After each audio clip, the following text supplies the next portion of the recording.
Ginoo ug pagbuhat sa maayo, aron magpuyo ikaw sa yuta ug maghimulo sa kanina. Paglipay diha sa Ginoo ug hatagan kaniya sa mga tinguha sa imong kasing-kasing.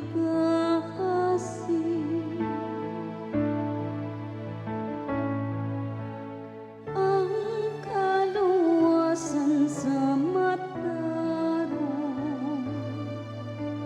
nagagikan sa Ginoo.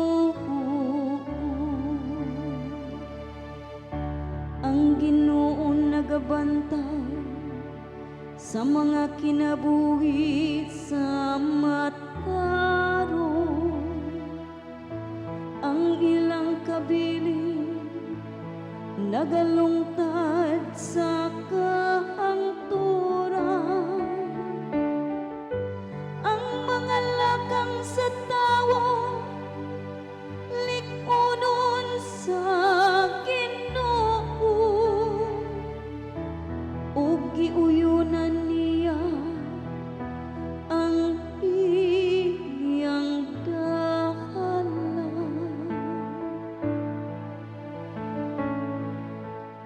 Ang kaluwasan sa mataron nagagikan sa Ginoo.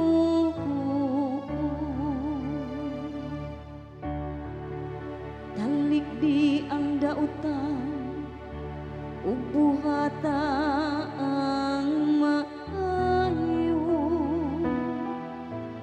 aron mulungtad ka sa